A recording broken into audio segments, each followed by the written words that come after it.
ఎవరైనా సరే ఇలాగ మనలో భయపెట్టేవాళ్ళు, రౌడిజం చేసేవాళ్ళు, విర్రవీగేవాళ్ళు కూడా ఒకటే మాట ఏంటంటే, నా వెనక నాలాగా కమిటెడ్గా ఏ స్వార్థం ఆలోచించని జన సైనికులు, వీర మహిళలు అనేక మంది ఉన్నారు. వాళ్ళు మామూలు వాళ్ళు కాదు. వాళ్ళు ఏం ఆశించరు. పని చేసి మళ్ళీ కనిపించరు కూడా కనిపించరు. ఎక్కడెక్కడ విదేశాల్లో ఉంటారు. మొన్న వెళ్తే మన అంబానీ గారి మ్యారేజ్కి వెళ్తే జాతీయ ఛానల్ ఆజ్ తక్ అని వీళ్ళు ఇదే చెప్తారు, మీరు భారతదేశానికి మీరు చేసింది మామూలు కాదు. మీరు సనాతన ధర్మాన్ని బలంగా నిలబెట్టారు. మీరు అంటే మీరు సినిమాల్లో ఉండి సూపర్ స్టార్డమ్ సాధించి, రాజకీయాల్లో మలుపు తిప్పే రాజకీయం చేసి, ఇవన్నీ తగ్గి మీరు నిలబడగలరు చూసారా. అందుకు మిమ్మల్ని ప్రేరణగా తీసుకోవాలని చెప్తా ఉంటే నేను చెప్పాను, ఇది గొప్పగా నేను మాట్లాడట్లేదు, కానీ నేను ఇంత బాధ్యత నేను నడిపిస్తున్నానని చెప్తున్నాను. ఇది సో ఇలాంటి నాకు దయచేసి క్రమశిక్షణ రాహిత్యంతో దయచేసి నాకు తలపోట్లు తీసుకురాకండి. ఎందుకంటే నేను నా రక్తాన్ని కూడా పక్కన పెట్టేయగలను, గుర్తుపెట్టుకోండి. నా కుటుంబాన్ని కూడా పక్కన పెట్టేస్తాను. నేను జనం కోసం అయితే నా కుటుంబాన్ని కూడా పక్కన పెట్టేస్తాను. అలాంటిది నా సొంత బిడ్డలతో సహా పక్కన పెట్టేయగలను. నేను అంత నిస్వార్థంగా, అంత గట్టిగా ఉంటాను. ప్రజాక్షేమం కోసం, ప్రజాస్వామ్య పరిరక్షణ కోసం నేను అంత బలంగా ఉంటాను. అందుకని దయచేసి అందరూ కూడా నన్ను ఏదో తిట్టేస్తే భయపడిపోతాను, నేను లేకపోతే ఇక్కడ గెలవం, పంచాయతీ ఎన్నికలు రావచ్చు, మున్సిపల్ ఎన్నికలు రావచ్చు, నా సత్తా ఏంటో అనుకునే వాళ్ళందరికీ కూడా ఏంటంటే సంతోషం. నేను అక్కడ దెబ్బతింటానికి సిద్ధంగా ఉంటాను తప్ప కాంప్రమైజ్ అవ్వడానికి నేను సిద్ధంగా ఉన్నాను. ఏం పోద్దు చెప్పండి నాకు. ఈ రోజున 21 మంది ఎమ్మెల్యేలు, 2 మంది 2 ఎంపీలు అయ్యారు. ఇవన్నీ గెలవకపోతే ఏమన్నా అయిపోతాం. ఫలితాలు ఇంకొకలా వచ్చింటే ఇలాగ ఉండేవాడిని, ఏం మారేది కాదు. అందుకని దీన్ని దయచేసి అందరూ పెద్ద మనసుతో అర్థం చేసుకోండి. నాయకులందరికీ కూడా దయచేసి పదే పదే మీ కుటుంబంలో ఉండే మీ సహాయానికి, మీకు సహాయకారిగా ఉండటానికి నాకు అభ్యంతరం లేదు, కానీ వాళ్ళని భవిష్యత్తులో వాళ్ళే మా తరాదం వారసులను చెప్పడం కొంచెం ఇబ్బందిగా ఉంది బయట. ఎందుకంటే అలాంటప్పుడు నేను కూడా నా పిల్లలు ప్రమోట్ చేస్తూ కూర్చుంటే ఇంకా దీనికి కొత్తదనం ఎక్కడి నుంచి వస్తుంది చెప్పండి.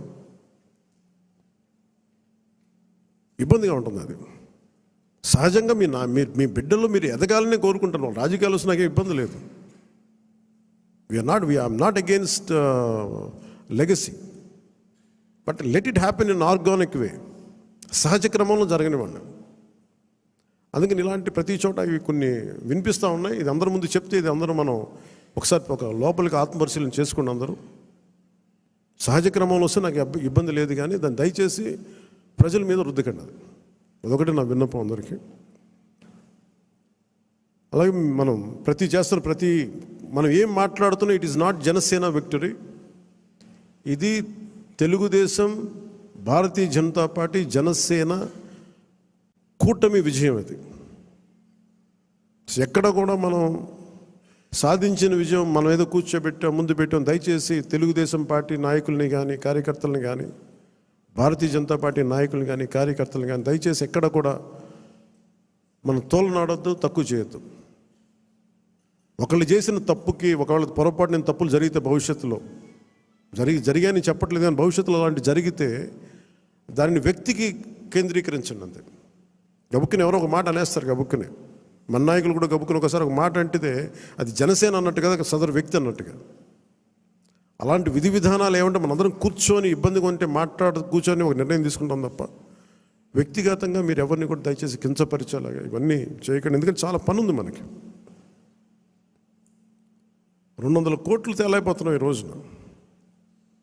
పంచాయతీల్లో డబ్బులు లేవు, బ్లీచింగ్ పౌడర్కి డబ్బులు లేవు. ఈ మధ్యనే వరల్డ్ బ్యాంక్ వాళ్ళతో మాట్లాడుతూ ఉంటే వాళ్ళు ఒకటే మాట్లాడుతారు, మీరు కమిటెడ్ లీడర్షిప్ మీరు ఇవ్వండి, మేము మీకు డబ్బులు ఇచ్చే బాధ్యత మేము తీసుకుంటాం, మీకు పెట్టుబడులు ఇచ్చే బాధ్యత మేము చాలామంది చెప్తాం. గత ప్రభుత్వంలో మాకు ఆ నమ్మకం రాలేదు. మీరు చాలా కమిటెడ్గా ఉన్నారని మాకు అర్థమవుతూ ఉంది. Asian infrastructure industrial development bank కానీ, వరల్డ్ బ్యాంక్ కానీ వీళ్ళందరితో మాట్లాడుతూ ఉంటే నా సైడ్ నుంచే పెద్ద పరిపాలన అనుభవం లేనివాడిని. అందుకనే చంద్రబాబు గారి అనుభవం చాలా అవసరం రాష్ట్రానికి. నేను మొదటి నుంచి అదే చెప్తున్నాను, ఇప్పుడు అదే చెప్తున్నాను. ఎందుకంటే 4 దశాబ్దాల సుదీర్ఘ అనుభవం, పరిపాలన అనుభవం ఈ రాష్ట్రానికి చాలా కీలకం. సో అలాంటి పరిపాలనా దక్షత ఉన్న వ్యక్తికి నాతో సహా అందరం చేదోడు వాదోడుగా ఉండాలి. ఈ కూటమి ప్రజలకి సుస్థిరత ఇచ్చి ప్రజలు తమ స్వశక్తి మీద నిలబడే వరకు ఈ కూటమి మనస్ఫూర్తిగా ఉండాలని కోరుకుని దీన్ని ఈ సందర్భంగా మీ అందరికీ తెలియజేసుకుంటున్నాను. సో మీ అందరికీ కూడా పేరు పేరున ఈ సమావేశానికి ఇచ్చేసినందుకు మీ అందరికీ ధన్యవాదాలు తెలుపుకుంటూ, అలాగే ఆర్ఫనేజ్ నుంచి వచ్చారని చెప్తా ఉన్నారు. Which orphanage star?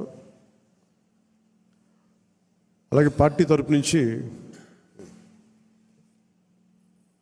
ఎస్కేసిబి orphanage home నుంచి వచ్చిన అవసరం SKCB orphanage home, Shine orphanage home నుంచి వచ్చిన SKCB orphanage home Swarnalatha Pushpalatha గారికి, షైన్ ఆర్ఫనేజ్ హోమ్ సంధ్యారాణి గారికి, జి సంధ్యారాణి గారికి, ఎన్ సంధ్యారాణి గారికి మనస్ఫూర్తిగా మీ అందరికీ నా హృదయపూర్వక నమస్కారాలు. అంటే మిమ్మల్ని ఏదో నాకు నేను ఎప్పుడు ఏం అడిగానంటే, డబ్బులు వేస్ట్ అయిపోతూ ఉంటే పూలు తెస్తూ ఉంటారు, అలాగే విగ్రహాలు ఒకటి తేవడం, ఇవి కూడా దయచేసి నేను దాన్ని డిస్కరేజ్ చేస్తూ ఉంటాను. ఈరోజు కాయగూరలు ఎందుకు చెప్పండి, కనీసం మనకి ఇచ్చేది ఏదైనా ఉంటే కనీసం కొద్దిమంది పిల్లలకి ఒక పూట తిండి అవుద్ది.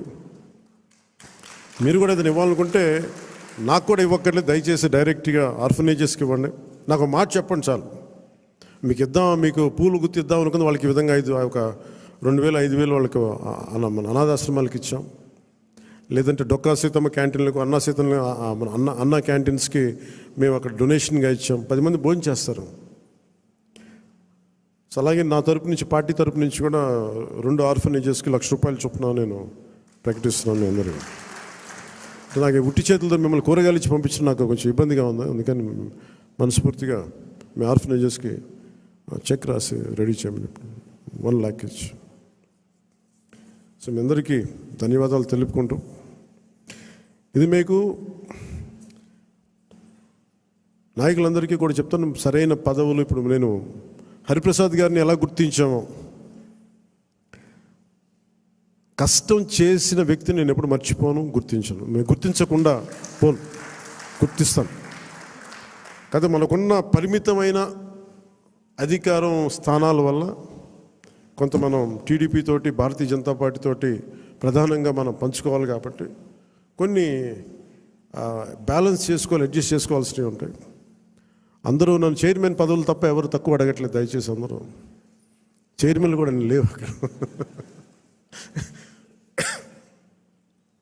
TTD board member, TTD board chairman, అన్ని చైర్మన్లు అడుగుతూ ఉంటే నేను చంద్రబాబు గారి దగ్గర ఎలా తీసుకెళ్ళాలో తెలియట్లే.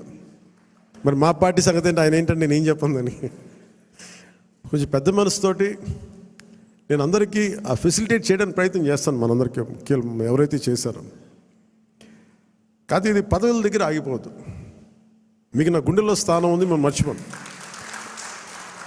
నేను కూడా ఇక్కడ దాకా వచ్చి నిలబడ్డాను అంటే, ఇప్పుడు ప్రధానమంత్రి గారు మన అందరూ అడుగుతున్నారు, మీరు పార్లమెంట్లో మీరు కూర్చొని క్యాబినెట్ ర్యాంక్ తీసేసుకోవచ్చు కదా. అది నేను ట్రాన్సాక్షన్ కాదు. నాకు దేశం మీద ఇష్టం. నాకు నచ్చిన నాయకుడు, మనకు నచ్చిన పార్టీ బీజేపీ తెలియదు తప్ప కూర్చోబెట్టి నేను ఈ పదవి నేను మీకు చేశాను కాబట్టి నాకు ఒక ట్రాన్సాక్షనల్ బేసిస్ మీద రాజకీయం చేయండి. సో మీరు కూడా ఆ విధానంలో ఉండాలని కోరుకున్నాను. ఎందుకంటే మీలాగా ఉంటేనే పార్టీకి నిలబడతాం. నేను చూస్తే భారతీయ జనతా పార్టీ విధి విధానాలు చూసి చాలా నేర్చుకోవాలి మనం. ఆర్ఎస్ఎస్లో ఒక ఫ్లోట్ చేసిన ఒక పార్టీ అది. సంఘ్ నుంచి చాలామంది నాయకులు వచ్చి నిస్వార్థంగా చేసి వెళ్ళిపోతారు. వాళ్ళు గుర్తింపు కూడా ఉండదు. జనరల్ సెక్రటరీ అవుతారు, నెక్స్ట్ మినిట్లో వాళ్ళకి మళ్ళీ కార్యకర్తలు వెళ్ళిపోతారు. Of course that's a great organisation like RSS. కానీ దాని నుంచి స్ఫూర్తి తీసుకుంటాం మనం. వాళ్ళు ఎంతసేపు ఆర్ఎస్ఎస్ ఎంతసేపు దేశం, సమాజం, దేశ సమగ్రత మీద ఉంటారు తప్ప వాళ్ళు చాలా నిస్వార్థంగా ఉంటారు. చాలా నిస్వార్థంగా ఉంటారు. ఎంతో కొంత వారి నుంచి ప్రేరణ తీసుకొని మనం కూడా నిస్వార్థంగా పదవులు వస్తే ఖచ్చితంగా మీకు వస్తాయి, తీసుకోండి. పదవి లేనప్పుడు కూడా అంతే కమిట్మెంట్తో పనిచేయాలని కోరుకుంటున్నాను. నేను అలాంటి వాడిని. పదవులు లేవు, ఏమి లేవు, డబ్బులు లేవు, గుర్తింపు లేదు, తిట్లు శాపనార్థాలు తప్ప ఆయన మనం చేశాం కదా. అందుకని దీన్ని కూడా మీరు దృష్టిలో పెట్టుకోండి. ఎందుకంటే అందరి దగ్గర నుంచి తీసుకున్నప్పుడు కూడా మన మహిళా నాయకురాల దగ్గర నుంచి కానీ నాయకుల దగ్గర అందరిని తీసుకుంటే అందరూ కూడా చాలా ఉన్నతమైన కీలకమైన పదవులు అడుగుతూ ఉన్నారు. ఉన్నాయి చాలా తక్కువ. కొంతమందికి పార్టీ పదోన్నతి ఉంటుంది. కొంతమందికి ఈ శాఖల్లో కీలకమైన శాఖల్లో పదవులు అన్నీ నేను ప్రయత్నం చేస్తున్నాను. సో నాకు అవకాశం ఇవ్వండి. కొంచెం తప్పులు ఎక్కడన్నా ఉంటే మీరు కోప్పడకుండా హరిప్రసాద్ గారి దృష్టికి తీసుకురండి, నాగబాబు గారి దృష్టికి తీసుకురండి, మిగతా ముఖ్య నాయకుల దృష్టికి తీసుకురండి. ఎందుకంటే నేను మనోహర్ గారి పేరు ఎందుకు చెప్పట్లేదంటే ఇప్పుడు ఆయన మంత్రి సివిల్ సప్లైస్, ఆయన బిజీగా ఉన్నారు. మొత్తం అక్రమ బియ్యం మీద గోడౌన్ల మీద ముయించేస్తూ ఉన్నారు. అందువల్ల అందుకని ఆయనకి ఈ బాధ్యతలు అప్పచెప్పట్లేదు. రాష్ట్రం కోసం చేయాల్సింది చాలా ఉంది ఆయనకి. అందుకని మీరందరూ పెద్ద మనసుతో అర్థం చేసుకుంటారని ఒకే ఒక మాట చెప్పి ముగిస్తాను. నేను మీకు అండగా ఉండేవాడిని, నిలబడేవాడిని, మర్చిపోనివాడిని. మీకు నెలకి కానీ 3 వారాలకు కానీ మీరు ఒక 2 వీక్స్ ముందు కానీ 3 వీక్స్ ముందే కనుక మీరు నన్ను కలవాలి అని అంటే ఖచ్చితంగా నేను కార్యకర్తల దగ్గర నుంచి పెద్ద నాయకుల దాకా అందరితో కలుస్తాను, మీతో కూర్చొని మాట్లాడతాను. కాదు నాకు ఇవ్వాల్సింది ఏంటంటే మీరు సడన్గా వచ్చేస్తేనేమో నాకున్న దాంట్లో అందరిని అడ్జస్ట్ చేయలేకపోతాం. మీరు కొంత ఎజెండాను కూడా ఫిక్స్ చేసుకురండి. నాకున్న సమయం కూడా చాలా తక్కువ ఉంది. ఎందుకంటే ప్రధానమంత్రి గారి దగ్గరికి వెళ్ళినప్పుడు ఇంత చేసి నేను ఆయన దగ్గర ఎంత టైం తీసుకున్నాను? కరెక్ట్గా 60 సెకండ్లు టైం తీసుకున్నాను. 60 సెకండ్స్ అంతే, 60 seconds, less than a minute ఆయన కలిశాను. ఎందుకంటే ఆ స్థాయి అంత పని ఉన్న వ్యక్తులకి మనకు వాళ్ళకి ఇవ్వగలిగేదే మనం ఎక్కువ వాళ్ళ కాలాన్ని దుర్వినియోగం చేయకపోవడం. ఆయన మొహమాట పెడితే ఇంకో 5 నిమిషాలు కూర్చుంటారు. నాకు బాధ్యత ఉంది. అలాంటి వ్యక్తిని మనం ఎక్కువసేపు కూర్చోబెట్టకూడదని కరెక్ట్గా ఆయన ఒక 40-50 సెకండ్లు 60 సెకండ్లు అయిపోయి నేను బయలుదేరుతాను సార్, జస్ట్ ఒకసారి మేము కలిసి విష్ చేయడానికి వచ్చాను, అంతమించి చెప్పలా. సో అలాగే నన్ను దృష్టిలో పెట్టుకుని నాకు చాలా కీలకమైన బాధ్యతలు ఉన్నాయి. ఇంతమందిని కలవాలి నేను. అందుకని మీరందరినీ దృష్టిలో పెట్టుకొని ఏం మాట్లాడదలుచుకున్నారో, ఏమి కావాలో నాకు స్పష్టంగా చెప్పండి. మీరు నా కోసం పనిచేశాను, మీరు నన్ను గుర్తించండి. అలా కాకుండా మీరు మనస్ఫూర్తిగా మీ కోరిక చెప్పండి. నాకు ఇలాంటి పదవి కావాలని కోరుకున్నాను చెప్పండి నాకు. అది కమిటీకి ఇస్తాను నేను. ఆ కమిటీ కూడా కొన్ని నియమావళి పెట్టాను నేను. ఎలా చేశారు, ఏం చేశారు, పార్టీకి ఎంత చేశారు, కార్యకర్తలతో ఎలా మమేకమయ్యారు, ఇవన్నీ దృష్టిలో పెట్టుకొని వాళ్ళకి ఇవ్వాల్సిన గుర్తింపు ఆ బేరీ చేసుకుని ఇప్పించేస్తాను. కానీ మీరు ఒక స్టీవ్ జాబ్స్ గుర్తుపెట్టుకోండి. ఏదైనా కావాలంటే మీరు అడగాలి. అడిగితే నేనేం చెప్తానంటే నేను ఫస్ట్ నేను నో చెప్పను ఎవరికి. చాలామంది నా దగ్గరికి వచ్చి చైర్మన్స్ కావాలి, టీటీడీ చైర్మన్ కావాలని కనీసం ఒక 50 మంది అడిగారు ఇప్పటికి నన్ను. ఒకటే ఫస్ట్ సంతోషం. మా ఇంట్లో వాళ్ళు ఒకళ్ళు అడగలేదు, అందుకని ఆనందంగా అనిపిస్తుంది. అంటే గతంలో వైసీపీ వాళ్ళకి మనకు కూడా ఇంట్లో వాళ్ళు వచ్చేసి మొత్తం బంధువులు అందరూ పనిచేసుకుని అంటే భయం వేసింది. మా ఇంట్లో వాళ్ళు అడుగుతారు కానీ సంతోషంగా ఎవరు అడగల. అందుకని నాగబాబు గారి పేరు వచ్చింది, అందుకని అంటున్నాను ఈ మాట.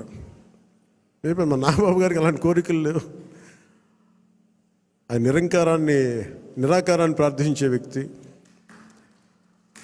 ఆయన ఎథీస్ట్ అని చెప్పను కానీ ఒక భగవంతుని విగ్రహారాధనని దాటి ఉండే వ్యక్తి, అసలు నిరాకారాన్ని పూజించే వ్యక్తి. అందుకని ఆయన పేరు ఎలా వచ్చిందని అనుకున్నాను. చాలా ప్రతిదీ కూడా మీరు అడగండి, నేను దానికి నో చెప్పను, నేను పరిశీలిస్తాను.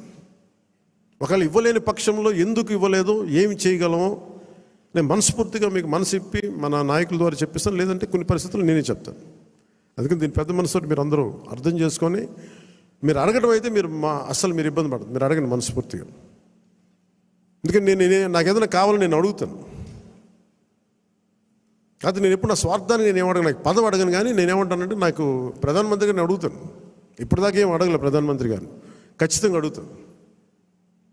రాష్ట్ర 5 కోట్ల మంది ప్రజల కోసం అడుగుతాను. ఇప్పుడు స్టీల్ ప్లాంట్ని ప్రైవేటీకరణ చేయకుండా పాసిబిలిటీ ఉందా అడుగుతాను. అలాగే మనకి విశాఖలో రైల్వే జోన్ కావాలి, అవన్నీ అడుగుతాను. అలాగే మనకి ఒక 20 లక్షల మందికి ఉద్యోగాలు రావాలని మన కూటమి ప్రభుత్వం అనుకుంటే దానికి తగ్గట్టుగా సర్వీస్ సెక్టర్ని ఎంత డెవలప్ చేయొచ్చు, ఇలాంటివన్నీ అడుగుతాను. పదవి అనేది మనకి బాధ్యత అవ్వాలి, కానీ అది ఒక ఫ్యాషన్ స్టేట్మెంట్, ఒక అలంకారం అవ్వకూడదు. ఎందుకంటే చాలామంది అడుగుతున్నప్పుడు నాకు ఉన్న ఇబ్బంది ఏంటంటే సబ్జెక్ట్ నాలెడ్జ్ లేకుండా, ఇప్పుడు నేను పొల్యూషన్ నేను తీసుకున్నా, కానీ అటవీ శాఖ తీసుకున్నా, పర్యావరణం తీసుకున్నా, పంచాయతీరాజ్ శాఖ తీసుకున్నా, నేను వచ్చి ఇప్పుడు నేర్చుకోలేదు. నేను కనిపించడం మీకు పొలిటికల్గా న్యూస్ లేదంటే ఒక నాయకుడిగా కనిపించవచ్చు, కానీ పబ్లిక్ పాలసీని చాలా లోతుగా అధ్యయనం చేసి వచ్చినవాడిని నేను లాస్ట్ 20 yearsలో. ఖాళీగా ఏం లేను నేను. సో అందుకు నాకు రివ్యూస్ నాకు తేలిగ్గా ఉంది. నాకు నేను అధికారంలో లేనప్పటికీ, పరిపాలన అనుభవం లేనప్పటికీ కూడా. అలాగే మీరు ఏదైనా అడిగేటప్పుడు కూడా మీ అనుభవంలోకి దగ్గరగా అడగండి. నాకు లేదు అంటే, నాకు భవిష్యత్తులో ఏదైనా కావాలంటే మీరు దానికి తగ్గట్టుగా సంసిద్ధం అవుతానంటే I'm open for it. So అందుకని దీని అందరూ పెద్ద మనసుతో మీరు అందరూ అర్థం చేసుకుంటారని చెప్పి మీ అందరికీ పేరు పేరున మీ అందరికీ ధన్యవాదాలు తెలుపుకుంటూ, ముఖ్యంగా ఈ కార్యక్రమాన్ని ప్రసారం చేస్తున్న మీడియా అధిపతులందరికీ, ముఖ్యంగా మేము 21 మంది మేము గెలవగలిగాం. జనసేన 5.5 కోట్ల మంది ప్రజలకు అండగా నిలబడింది, కూటమి విజయానికి వెన్నుదన్నులా నిలబడింది అంటే మేము చేసిన ప్రతి కష్టాన్ని మీడియా అధిపతులు కానీ, సీనియర్ పాత్రికేయులు కానీ, ప్రతి యూట్యూబర్ కానీ మీదైనా యుద్ధం చేశారు. అది మేము మర్చిపోలేదు. సో మీకు మనస్ఫూర్తిగా నా హృదయపూర్వక ధన్యవాదాలు. ఇక్కడ మా దగ్గర ఛానల్ లేవు. మా దగ్గర నన్ను అందరూ అడిగేవాళ్ళు, ఛానల్ లేదు ఏం చేద్దామంటే, ప్రతి గొంతు మనకి ఛానల్ అవుతుంది, ప్రతి ఫేస్బుక్ మనకి ఛానల్ అవుతుంది, ప్రతి టీవీ మన ఛానల్ అవుతుంది. ప్రజల కోసం చేసినప్పుడు అన్ని ఛానల్స్ మన ఛానల్స్ అవుతాయి. అందుకనే నాకు ఇది మనది కాదు, ఇది వాళ్ళది అని నేను ఎప్పుడు అనుకోను. ఇన్క్లూడింగ్ గత ప్రభుత్వం వాళ్ళ ముఖ్యమంత్రిగా చేసిన ఆయన ఛానల్ని కూడా నేను మనస్ఫూర్తిగా గౌరవిస్తాను.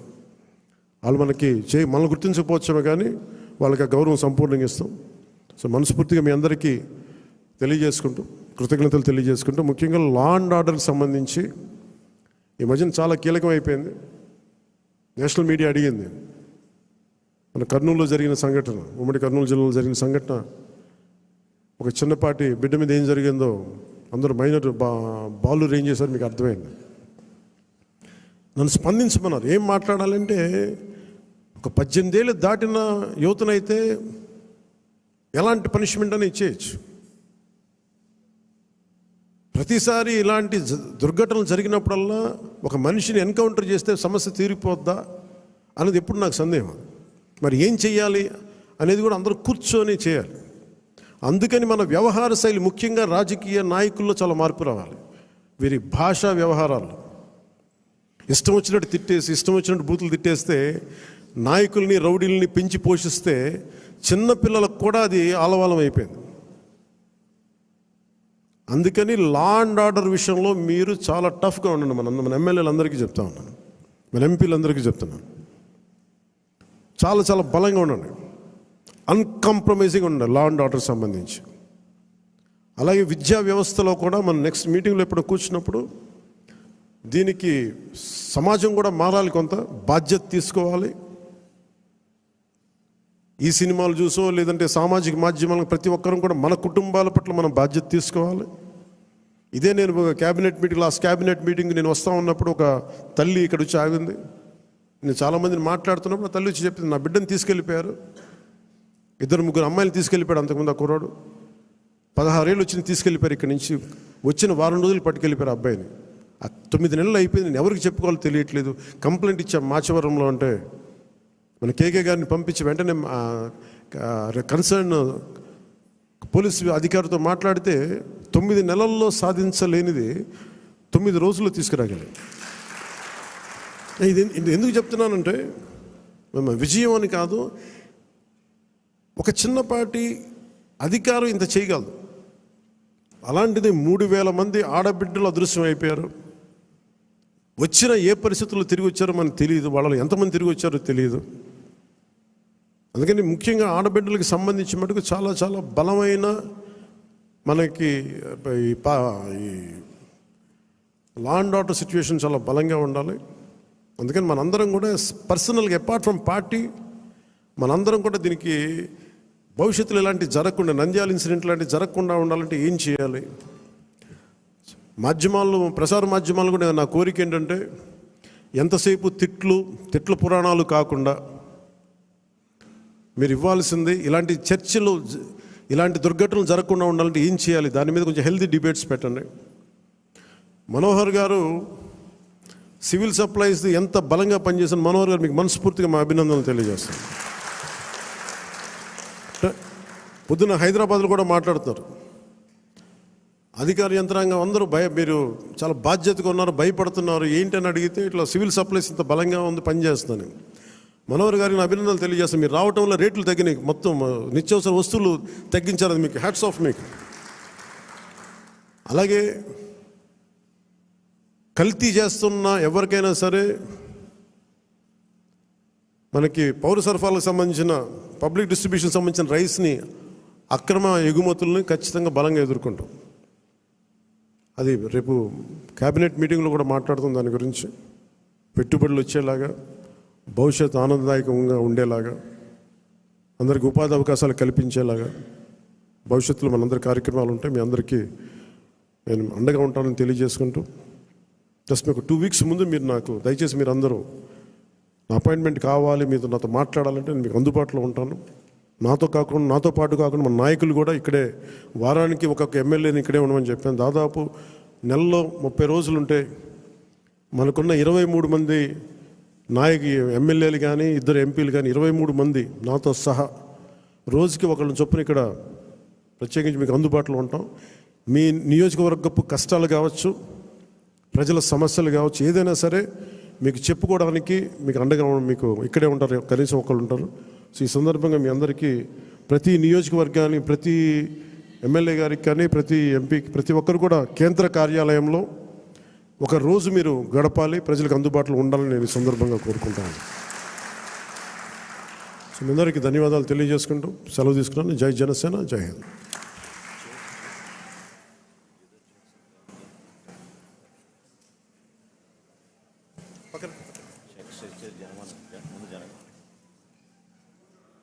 తీసేస్తారా? ఉన్నాను, ఒక్క నిమిషం ఉన్నాను.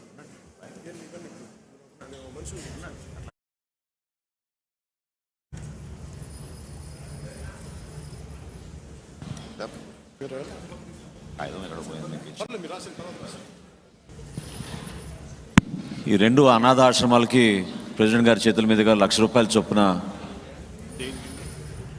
అనాథ